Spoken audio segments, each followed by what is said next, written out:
Welcome back, loyal subjects. Hey, I left you hanging last week. I'm not going to do it this week.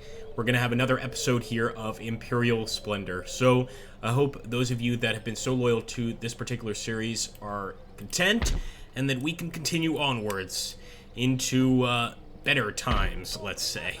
Alright, my friends. Well, obviously, you guys saw what happened in the south here against the Persians, and we know now that this is a major threat.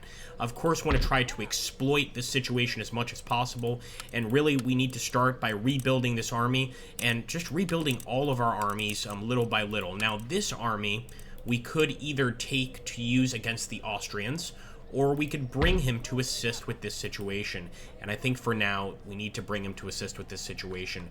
One problem is that he doesn't have any cavalry in his force, so I'm wondering if we should maybe stop by one of these areas, get some cavalry. I'm going to actually start production on Dragunsky Polk as we speak. Here we go. But that's going to take quite a while. One issue with Russia is just the absolute immensity of the country itself.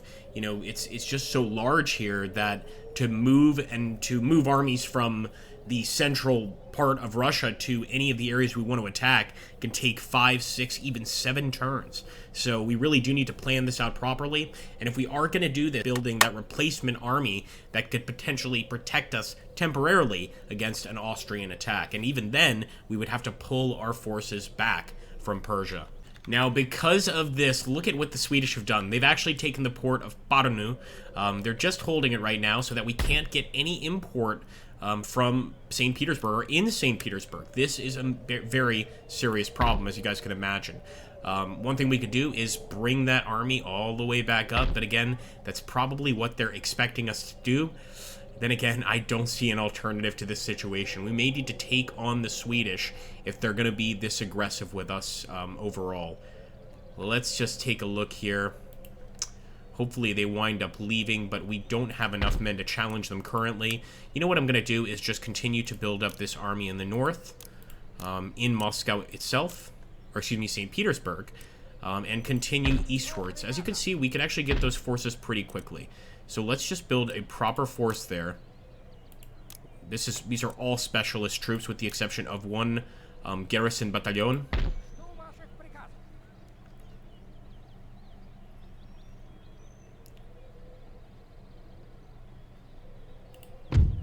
No, cancel that. We've just got to head forward and somehow get around. Look at this. We've got to go past Moscow to be able to go and help these guys. I don't think it's possible, guys. I really don't. I think we might need to keep this army here and actually start heading northwards and just pretty much leave the southern approach completely down to Alexander Vasilyev. I hope I got that right. Let's move in here. Now, he is, of course, busy recuperating those forces, but one thing I might do, I was going to say maybe take away just one of those recruitment, one of those units. Let's just take one away, because I'd like to see if we could potentially add to this army, although we may not be able to. Yeah, all we can do is add a general's bodyguard. It's going to take a while before we can actually develop this area, and that's another reason we may need to take Azerbaijan. We want to develop a military outpost over here in Persia to truly control the area. And then look at all of the different territory. We could head straight into Asia if we wanted to, into India, in this case. It'd be absolutely amazing. First, I want to see if there are any other buildings we could purchase, which would give us a little cash bonus. Could be a farm.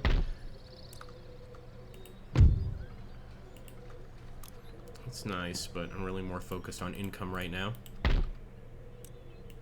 Craft workshops, that's what I'm talking about, folks. Another month in the glorious nation or glorious country of Catherine the Great. And still not a single battle. But if you guys just want to see battles, do let me know. I like to think that you guys like to see the ins and outs of the campaign, you know, all together. We're even going to take a look at the government screen, the ministries, try to show that at the end so that you guys have a good idea internal government is doing, let's say, under the reign of the glorious monarch. Obviously, you guys know in games like this, at any point we could have a revolution, and perhaps we're no longer going to be under Catherine the Great. Perhaps we'll be the Russian Republic. Who knows? Austria has, of course, gone Republican. France has gone Republican, so it's a possibility, but one that I don't think I've really considered. Now, let's take a look here. The Ottomans have attacked Georgia. We have to defend Georgia. We've got to do it, guys. And now we truly are in a war with not just the Persians, but the Ottoman Empire as well. Things have just gotten quite serious. In fact, I think we can put that army to good use. We potentially can take that Ukrainian army and head south into Ottoman territory, I believe. So over here, yup. Look at that, guys. We have to get to Crimea. And once again, that's in Austrian control. So what we might need to do is just ask for diplomatic permission to head into Ottoman territory and start wreaking havoc. Man, it's really tempting. But for now, I think like what we should focus on is getting some cavalry units into this particular army. So let's do that. We'll actually head over here. And it looks like we can actually start getting some cavalry. Look at that. Some Kazakh Lancers. Beautiful. So I'm going to start purchasing some Kazakh Lancers. But my eyes are on the southern border for sure.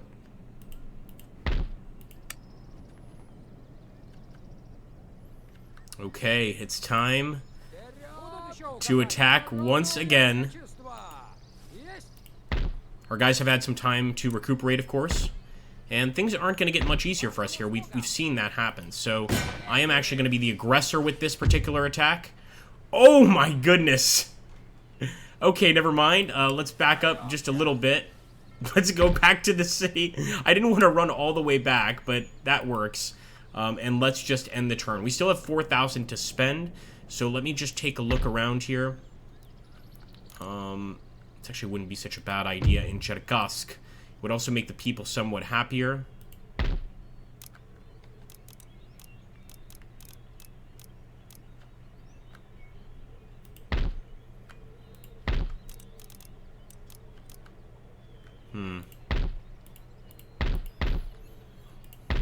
Can't repair it until we get them out of there.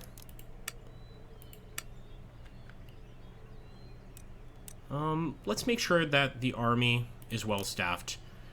A few garrison units is never a bad idea, as long as we have the rest of the good units.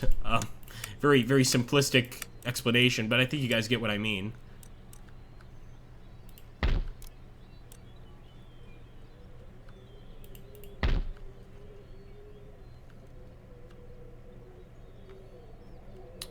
And maybe in Arkhangelsk, actually, let's go ahead and get a government building. It's way out there in the middle of nowhere, so I don't expect them to rise up, but, you know, it's good to have a government building generate a little more tax income from the unwitting people, of course. Nonetheless, guys, I think this war with the Ottomans is going to be an interesting one, and I really can't wait to see where Austria falls. Are they going to just stay out of it, or are they going to try and attack us? I mean, with the Ottomans, the Persians, and the Austrians, they would be pretty much unstoppable, I believe. I don't like them taking a long time with their turn. This is, because it means they could be looking into diplomacy. Come on, man. Okay, we're good, I think. I think, at least. Let's see how this develops.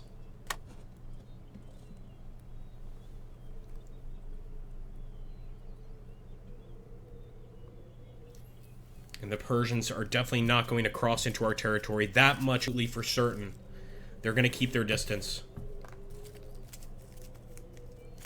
Rebellions grow in strength over time. Kudalan has risen up. Not something I was looking forward to. In these instances, really hoping that this is going to be sufficient to defeat them. Oh, no way. No, they've got a proper force here.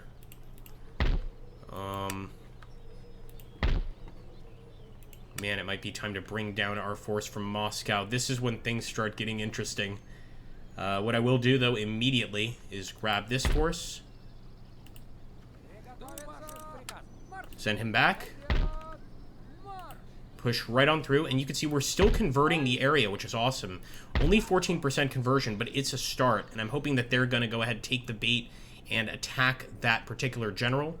Now, let me take a look here in Lithuania. Nope. We can't purchase anything in Lithuania herself. Maybe in Kudaland we could. What about Minsk?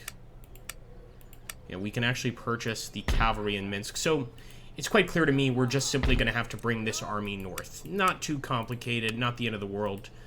We can still get the Lancers there, and we can eventually bring the rest of the units, but he has to be our defending force. Anton Soldatova has to be our knight in shining armor for this region. Let's put it that way. Prosperous town, pleasure gardens. Now this enhances national prestige. That sounds pretty great, but this looks great, and that is expanding the fur trade. Beautiful.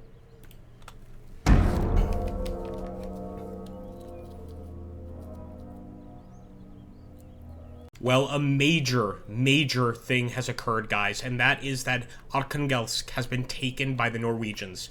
This puts an entirely new front in our war, and certainly means that we are going to have to focus entirely on Norway here for quite a while. Now, I'm going to grab Courland back pretty quickly, but you can see that this destruction is going to affect us quite negatively. And with Sweden and Norway working together to stop our potential dream of a glorious Russian homeland, we absolutely need to send all of these armies over there to deal with them.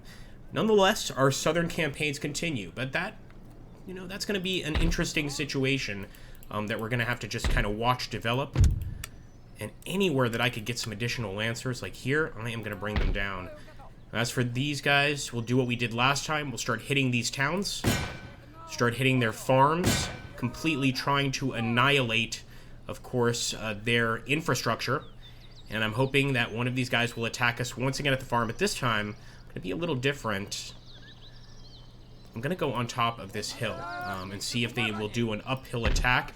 I think that'll give us quite an advantage in any upcoming battles. So let's strategize big time here. And essentially, this guy, how long is it going to take him to get here? It's going to take him at least 2 turns to get there. The Norwegians could certainly breach the line and try to take St. Petersburg now. We could also try to engage them quickly and then pull back, thus damaging that army, but that also leaves St. Petersburg temporarily open. And they could choose to just fall back and not give us a fight. And then, of course, we have to go all the way back. So I'm not leaving St. Petersburg. I think that would be foolish. Then again, if we could somehow get just a little bit more income coming in, like right now, it would be extraordinarily helpful. But the situation in of course, them taking Arkhangelsk, you can see just how important this was to our overall economy. So I'm going to end the turn here and hope for the best. I really hope they don't go straight for St. Petersburg. This will at least give us time to sort of recuperate and do a counterattack, retaking this, but I think now on Sweden and Norway completely. And, of course, we'll still have our southern camp. I'm still looking in the desert. Delicious Persian gold.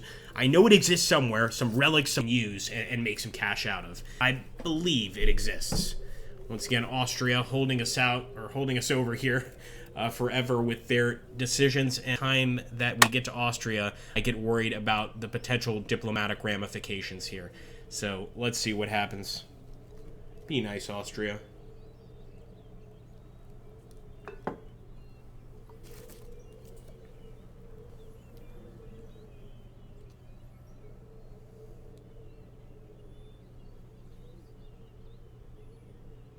Now, once again, I'm shocked. Okay, I was going to say I'm shocked Persia didn't attack us, but no longer shocked. They have a bunch of supporting armies here. And the question is, do we just want to hold our ground and try and cause a massive loss in numbers? And I think the answer is yes. We need the money anyway. But for that, you're going to have to wait to the next episode, guys, when we face yet another massive horde of Persians. I hope you guys have enjoyed this one. And again, this episode really didn't have any battles in it. It was purely diplomatic, strategic, etc. And if you guys think that's awful, let me know in the comments down below. If you enjoy it, then just in the comments down below, put the word cliffhanger to lend me your support. I really do appreciate it. This is going to be a monumental battle. And if we manage to defeat 4,000 enemies, I don't think the Persians will ever mess with us again. Take care, my friends.